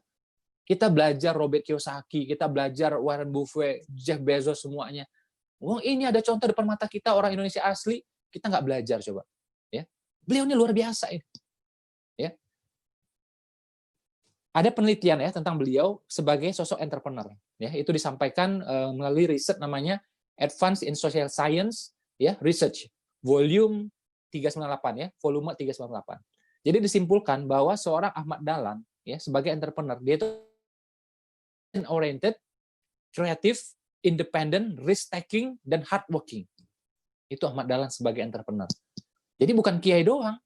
Ini orang Muhammadiyah aja nggak paham nih kayak ginian. Ya. Saya sampaikan ini. Jadi beliau itu kan usaha batik, ya, bisnis batik, ya, berkembang usahanya dari Jogja, ya, sampai akhirnya ke Semarang, Surabaya, Jakarta, Medan, ya, dan kota-kota lain. Tapi ini yang paling gede. Pengusaha. Mungkin nggak orang bisnis berkembang mana-mana orang susah? Ya, nggak mungkin lah, pengusaha beneran. Nah, beliau tergila-gila sama ilmu dan pengen melawan Belanda ini. Makanya apa? Bikin penerbitan. Biar apa? Bisa bikin buku, bisa bikin majalah. Terus apalagi bikin sekolah. Ini mau melawan Belanda ini berat, gitu. Akhirnya apa ya sudah kita bikin orang pintar, pintar sehat. Udah, kalau pintar sehat, insya Allah aman. Bikin sekolah, bikin rumah sakit, bikin klinik. Pokoknya apa? Sehat pintar. Itu boleh bikin. Ya. Nah awal-awal waktu itu usaha batiknya, ya, karena memang waktu itu batik jadi tren, gitu. Ya batik jadi tren. Ya. Terus berkembang tuh, ya berkembang. Nanti ini saya ceritain semua ya. Nanti tentang NU juga saya akan bahas. Ini saya cerita dulu tentang Muhammadiyah, tentang beliau gitu ya. Bahkan ya, ini teman-teman, ini orang Muhammadiyah aja nggak paham nih. Awal Muhammadiyah itu berdiri, ya tahun 19 berapa gitu ya, 1916 kalau nggak salah saya, itu awal berdiri, itu komposisi awalnya 45%, dengan kata lain hampir setengah komposisinya adalah pengusaha, paling dominan. Kiai cendekiawan itu sedikit, wartawan sedikit, PNS jelas-jelas nggak ada gitu. Ya, jadi setengahnya pengusaha Muhammadiyah itu, tahu nggak? Karena foundernya pengusaha. Saya ingat banget datanya itu ya. Jadi tahun 19 sekian ya, komposisinya 45% adalah pengusaha. Nah, waktu berlalu. Setelah 40 tahun, komposisinya terbalik sekarang. 45% PNS sekarang. setelah 40 tahun. Kenapa saya ingat ya? Karena itu angkanya 40, 40, 40. Makanya saya ingat banget. Jadi awalnya itu adalah 40% pengusaha, setelah 40 tahun 40% juga ya, 45% juga, tapi itu PNS. Ya, saya nggak mau bahas lebih lanjut ya, tapi intinya PNS sama entrepreneur kan beda banget. Ya, intinya beda banget. Kalau entrepreneur itu kan dobrak deh. Ya, dobrak gitu. Dan memang harus ada azas manfaat. Kalau nggak manfaat, orang tinggalkan. Barang ini kan harus bermanfaat gitu. Ya. Kalau nggak ditinggalkan, nggak bisa pakai veto gitu, nggak bisa. Pakai kekuatan power nggak bisa. Ya. Jadi memang alami dari pasar gitu. Nah itu Kiai Haji Ahmad Dahlan. Gimana kita nggak kagum coba sama beliau? Ya. Dan beliau ini ya akhirnya menginspirasi yang lain-lainnya. Dan beliau berdampingan sama yang lain. Tidak keberatan dengan Serikat Dagang Islam, ya, tidak keberatan dengan Budi Utomo. Semuanya dirangkul. Ya, temenan juga sama orang Persis, temenan juga sama yang lain-lainnya. Masya Allah. Ya. Nah, sekarang kita lihat ya. NU, pendiri NU. Ayo, siapa pendiri NU siapa? Woi. Ini warga Malaysia atau apa nih, nggak paham ini? Orang Indonesia pasti paham. Pendiri NU Kiai Haji Hashim Asy'ari. Orang taunya NU. Padahal sebelum NU, 7 tahun sebelum NU, ini orang NU juga nggak tahu nih, orang Nahdien nggak tahu nih. Ya, sekarang NU tuh sebenarnya kan NU tuh bagus, tapi sekarang NU tuh jadi banyak kepentingan politik kan yang masuk di sana itu. 7 tahun sebelum ya, sebelum NU berdiri, sudah berdiri namanya itu NT. Kiai Haji Hashim Asy'ari adalah ketua di sini. Namanya NT. Ya. Apa itu NT? NT itu Nahdlatul Tujor. Tujor itu asal katanya dari tijarah. Tijarah itu jual beli. Ya. Jadi itu beliau dirikan, pendirinya bukan beliau ya, tapi beliau ketuanya. Itu beliau menjalankan karena apa? Kegelisahan terhadap Belanda. Jadi Belanda ini menguasai ekonomi. Terus ada lagi bank-bank yang jelas-jelas riba gitu. Beliau gelisah ini, tapi gelisahnya kan nggak cukup. Beliau kiai tapi juga entrepreneur. Ini cucunya beliau cerita, ya, Gus Solah. Alhamdulillah saya juga pernah ke rumahnya Gus Solah. Kalau ke makamnya Kiai Haji Hashim Asy'ari saya udah 2 kali alhamdulillah. Pas kali kedua tuh ngajak mitra ya, ada Coach Dedi, ada Mas Wendy waktu itu saya ajak ya. Jadi makamnya Gus Dur itu sebelahan dengan Kiai Haji Hashim Asy'ari ya, dengan beberapa tokoh di sana. Ya, sekarang Gus Solah juga dimakamkan di sana. Nah, Kiai Haji Hashim Asy'ari pendiri NU, sebelum NU berdiri 7 tahun sebelumnya memimpin NT. Ya, ini khusus tentang bisnis, jual beli, tijarah gitu. Tujar istilahnya kan, Nahdlatul Tujar gitu. Asal katanya tijarah, jual beli ya. Gara-gara apa? Belanda ini suka-suka bisnisnya. Terus riba di mana-mana. Ya miskin ya makin susah kan. Nah, mau ngelawan ya sudah bikin kayak gituan. Jadi semacam koperasi, semacam itu. Ya, waktu itu. Berjuang. Digencet sama Belanda sampai akhirnya kelabakan juga. Ya. Nah, akhirnya beliau berjuang melalui apa? Melalui NU. Kalau NU kan namanya pesantren, nggak bisa diapa-apain tuh. Namanya pesantren tuh. Nah, ini kan ya kiai-kiai sama santri kan nggak bisa diapa-apain gitu. Kalau bisnis ya Belanda tuh ngelihat gitu kan. Nah, beliau bikin itu. Tapi ini kata cucunya beliau ya. Ya, ini cucunya beliau yang ngomong Gus Solah gitu. Kiai Haji Hashim Asy'ari tiap hari Selasa nggak ngajar. Nggak ngajar. Ngapain? Ngurusin dagangnya. Ngurusin bisnisnya. Masya Allah. Ya, itu kan perdagangannya berkembang dari Jombang ya sampai kota-kota sekitar. Ya, Gresik, Kediri, Surabaya dan seterusnya. Beliau kiai, beliau juga entrepreneur. Ya. Nah, beliau tuh yang didagangkan adalah hasil alam, hasil bumi. Ya. Jadi termasuk padi dan seterusnya. Beliau itu bahkan bilang ke guru-guru, karena kan beliau ini guru, pencetak guru. Ini gurunya guru nih. Beliau itu. Beliau bilang, kalian yang memilih jalan sebagai guru, sebagai ustadz, ia punya penghasilan dari segi yang lain. Jangan mengandalkan upah dari pengajaran. Beliau ngomong kayak gitu tuh, biar nanti ngajarnya ikhlas. Ya, jadi kalau orang nggak ngasih, orang ngasih sedikit nggak apa-apa. Ya, karena apa? Punya pendapatan yang lain. Itu beliau ngomong. Betapa relevannya sekarang coba. Ya. Nah ini omongan sebagai entrepreneur nih. Ya. Jadi mereka ini punya niat yang besar, visi yang besar. Ya. Nah saking kayanya beliau tuh ya. Jadi ketika beliau meninggal pun beliau itu mewakafkan ya kepada Tebu Ireng ya pesantrennya itu 2 hektar lahan pemukiman. Bayangkan ya 2 hektar pemukiman itu artinya perumahan loh. Ya nggak main-main loh itu. Bukan tanah kosong itu aja, artinya tanah yang memang layak untuk jadi pemukiman itu. 2 hektar yang beliau sumbangkan, wakafkan. Ya, 2 hektar yang lahan pemukiman dan 9 hektar sawah. Ya, diwakafkan kepada Tebu Ireng ya untuk umat, untuk bangsa. Dan beliau bilang waktu itu, Ini kalimatnya ya, saya sampai berjam-jam tuh saya telaah kalimatnya. Karena kalimatnya nggak main-main. Orang hebat pasti ngomongnya hebat. Ya, jadi beliau bilang apa coba? Nih ya, saya baca ya. Wahai cerdik pandai dan para ustadz, kenapa kalian tidak mendirikan suatu badan usaha yang beroperasi di setiap kota dan otonom, sehingga apa bisa menghidupi para pendidik dan mencegah laju kemaksiatan. Ya. Jadi dibilang apa? Wahai cerdik pandai, wahai ustadz, mau ya bikin usaha, ya. Buka kemitraan di mana-mana, antar kota gitu kan. Franchise di mana-mana, antar kota. Tiap kota ada. Bayangkan ya, beliau tinggal bukan di kota, tapi cara pikirnya kota. Kenapa? Apa? Beliau tahu simpul uang tuh di sana. Di kota emang. Makanya bikin usaha tuh di kota. Ya. Dan apa? Otonom. Nah, ini penting banget nih kalimatnya. Ya, makanya tiap kata itu saya cerna semua itu. Yang dipanggil cerdik pandai dan ulama. Kalau orang goblok nggak ngerti kayak ginian. Untuk makannya susah, Pak, bilang gitu kan. Ngapain juga bikin gituan gitu kan. Makanya dipanggil siapa? Wahai cerdik pandai dan ulama. Ya.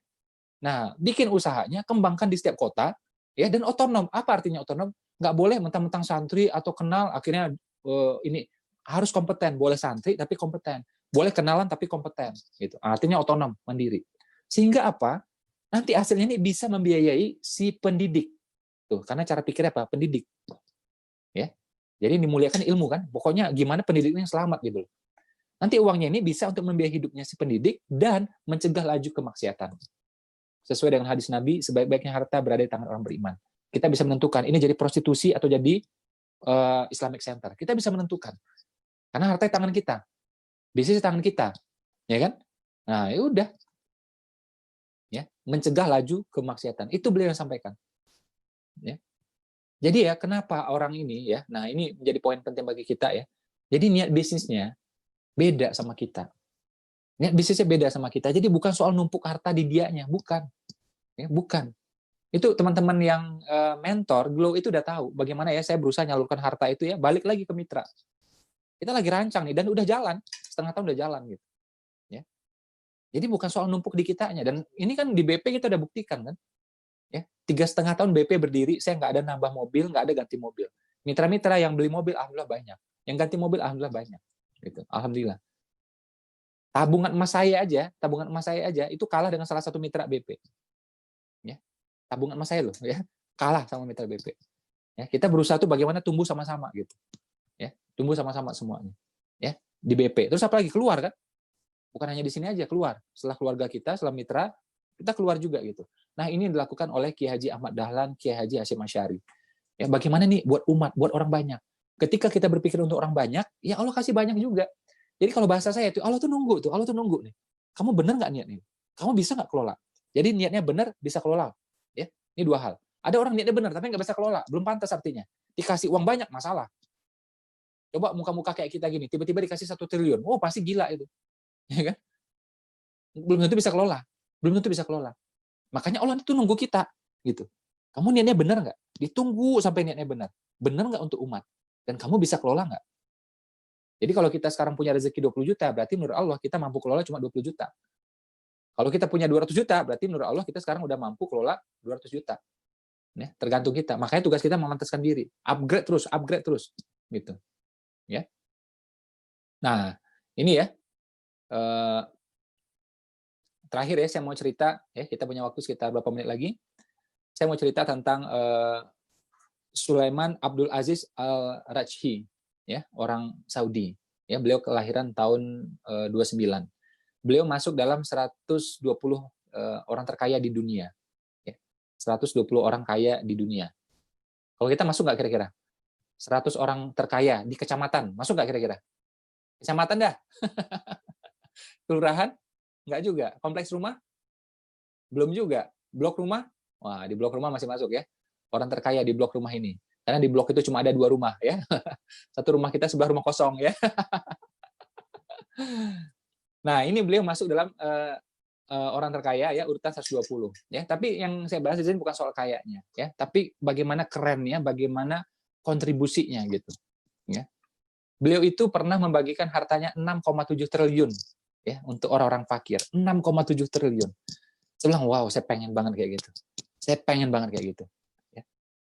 Oh, niat ini penting. Niat ini penting. Teman saya dulu tuh ya, susah kan. Jadi diumrohkan sama keluarganya. Tapi begitu dia umroh, ya depan Ka'bah dia bilang, ya Allah, aku pengen juga mengumrohkan ya saudara-saudaraku, keluarga-keluargaku, omku, tanteku, aku juga pengen seperti itu. Akhirnya apa? Ya, berapa tahun setelah itu, akhirnya punya travel, akhirnya apa? Bisa mengumrohkan seperti impiannya itu, seperti ucapannya itu. Waktu itu ya, saya lagi umroh sama teman, ya. Umroh gitu, ada orang India bagi-bagi makanan, pakai truk gede, gitu. Tapi memang yang dibagi itu orang India, gitu ya.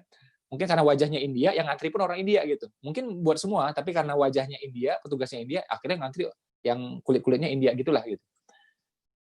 Teman saya bilang, waduh, pengen juga tuh ngantri kayak gitu. Suruh mental susah nih saya. Impiannya diganti, ya bukan dapat makanan gitu, tapi apa? Agar bisa bagi-bagi makanan kayak gitu. Iya juga ya, bilang. Iya, saya bilang. Masa mental pengen ngantri-ngantri gitu kayak orang susah, saya bilang gitu kan. Walaupun sekarang kita susah, tapi niatnya jangan kayak orang susah, niatnya kayak orang kaya kan, biar kita bisa bagi-bagi gitu kan. Nah, makanya kalau Ramadan tuh ya, Ramadan itu ya teman-teman, cukup biaya hotel doang. Ya itu makanan di mana-mana tumpah ruah. Banyak, enak-enak semuanya. Enak-enak, mahal-mahal semua. Jadi kalau kita mau misalnya ekstrim gitu ya, cukup biaya hotel aja, udah makan tuh di mana-mana banyak. Gratis semuanya. Orang kaya tuh bagi-bagi semua. Dari makanan yang kurma-kurmaan, sampai es krim, coklat, bagi-bagi semua itu. Enak lah udah itu ya, Masya Allah. Dan katanya sekarang tuh makin banyak lagi ya, sejak yang tahun kemarin itu. Ya. Nah ini Al-Rajhi, kalau teman-teman pernah umroh, pernah haji ya, itu pasti tahu ya, ATM itu banyak di mana-mana. Ada tulisan Rajhi, Rajhi. Kenapa? Beliau adalah pemilik bank syariah terbesar di dunia dan itu berbasis Saudi, ya, berbasis Saudi. Kekayaan beliau itu sekitar 70 triliun, ya, dan pernah sedekah untuk kerabat-kerabat itu adalah, maksudnya terhadap orang miskin gitu ya, 6,7 triliun. Ya, jadi beliau cek dulu kerabatnya, ya, setelah itu ke orang banyak ya, totalnya itu sekitar 6,7 triliun. Ya. Bahkan beliau mau membuat sebuah masjid namanya Masjid Ar-Rajhi di Saudi, yaitu yang mampu menampung 18.000 jamaah. Punya perpustakaan di dalamnya yang bisa memuat 40.000 jenis buku. Ya, 40.000 jenis buku. Kalau saya buku cuma berapa nih? Ya. Kalau kita tahu cuma buku nikah doang sama buku tabungan ya. Beliau itu udah berpikir buku buat umat nih. Jadi itulah kaya, itulah kaya. Apa itu kaya? Bukan soal akumulasi. Bukan soal harta yang numpuk di kita, bukan soal akumulasi, tapi soal distribusi. Apalagi kita di BP, filosofinya apa? Distribusi alhamdulillah, distributor alhamdulillah. Ya. Jadi mulai sekarang niatkan. Ini soal niat, nggak main-main. Ya, jadi kata kuncinya dua nih. Niat dan kepantasan. Begitu niat kita lurus, begitu kita pantas, Allah titipin tuh 20 juta. Allah titipin tuh 200 juta. Allah titipin tuh 2 miliar. Tapi kalau nggak pantas, Allah nggak titipin. Kita punya anak kecil. TK aja belum, masih playgroup. Mungkin nggak kita titipkan uang 2 juta? Nggak mungkin. 200.000 aja kita mikir. Kalau ada omnya ngasih 200.000, kita bilang, mama aja pegang nak ya, mama aja pegang nak. Nggak mungkin kita percaya sama dia. Bahaya nih. Nanti sama dia dicoret-coret, atau disobek sama dia, macam-macam gitu kan. Atau hilang aja gitu. Ya kan? Nah, jadi Allah tuh nunggu. Tugas kita memantaskan diri. Ya, niatnya dibenerin. Ya, nggak bisa kita ngomong ya, manfaat, tapi hati nggak gitu, nggak bisa. Allah tahu. Saya bisa ditipu, mitra bisa ditipu, masyarakat bisa ditipu. Allah tahu. Niatmu buat apa? Ya. Dan memang sebagai orang beriman ini syaratnya lebih banyak. Orang lain tuh kalau mau kaya dibiarin aja sama Allah gitu. Tapi orang beriman dilihat nih, niatnya benar nggak? Pantas nggak? Gitu. Karena orang kaya Islam itu syaratnya kan banyak, harus bayar zakat. Ya, harus ini macam-macam syaratnya. Orang lain nggak dikasih syarat. Gitu. Dan ini kalau nggak bayar zakat langsung dibalas sama Allah gitu. Ya. Nah, jadi memang orang beriman itu standarnya banyak, syaratnya banyak memang. Tapi insya Allah juga sebuah kemudahan, ya, sebuah kemudahan. Ya. Jadi perbaiki niat kita, ya, niatnya apa? Untuk kontribusi, bukan akumulasi. Ya, untuk kontribusi. Ya. Terus apa lagi? Kepantasan diri. Makanya ada orang soleh, nggak cukup soleh. Harus pantas juga. Ya. Coba teman-teman di sini, naik pesawat terbang. Ya. Yang bawa pesawatnya seorang hafiz. Tapi nggak pernah sekolah penerbangan, bukan pilot. Modalnya hafiz doang. Kira-kira berani nggak? Berani nggak kira-kira nih? Hafiz 30 juz. Ya. Bahkan ayatnya bisa dibolak-balik sama dia. Depan belakang bisa, di tengah-tengah bisa, penggal-penggal juga bisa, terjemahan juga hafiz. Ya. Berani nggak? Beliau yang bawa. Berani nggak kira-kira? Nggak berani. Kalau bawa sepeda masih berani, kecil soalnya. Terukur soalnya, sepeda soalnya. Bawa pesawat, nggak berani. Ya. Nah, itu namanya kepantasan. Ya, jadi dikasih pesawat apa? Kalau pantas emang. Nah, tugas kita memantaskan diri. Dengan apa ya ini? Ilmu, seminar, training, ikut kata mentor, pembinaan, ikuti semuanya. Ya, pembinaan tuh nggak gampang. Kalau mau gampang mah tidur aja udah. Tapi kan saya bilang sama leader-leader, kalau kalian tidak siap dengan pembinaan, ya kalian jangan di BP, kalian keluarnya dari BP. Ini bisnis pembinaan, harus bisa bina orang, harus mau dan mampu bina orang. Kalau nggak bisa belajar dengan cepat, gitu. Ini adalah bisnis pembinaan. Jadi memang harus siap yang menyukseskan orang, siap membantu orang, memang siap mengantarkan orang mencapai impiannya. Kalau nggak siap dengan ini, nggak usah di sini, cari bisnis yang lain, nggak apa-apa. Ya. Nah, soal niat kita, ya soal kepantasan kita. Ya, kalau materi tadi adalah apa tadi ya? Pertama perbaiki diri kita, ya, kuasai ilmu, kuasai harta, ya. Kemudian pasang mental pemenang, ya, pasang mental pemenang. Oke, itu saja dari saya, ya, sudah jam 4:10 ya. Sebagian teman-teman masih perlu sahur lagi dan saya juga belum sahur. Terima kasih atas segala perhatian ya, saling mendoakan. Mohon maaf atas segala kekurangan. Alhamdulillah kita sudah selesai materinya. Assalamualaikum warahmatullahi wabarakatuh. Waalaikumsalam warahmatullahi wabarakatuh. Terima kasih, Mas Ipo.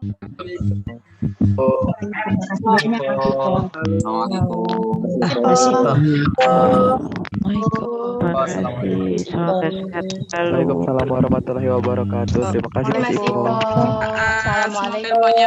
warahmatullahi wabarakatuh. Allah khairan katsir. Selalu Mas Ipo bersama keluarga. Kasih ilmunya. Berkah. Mas.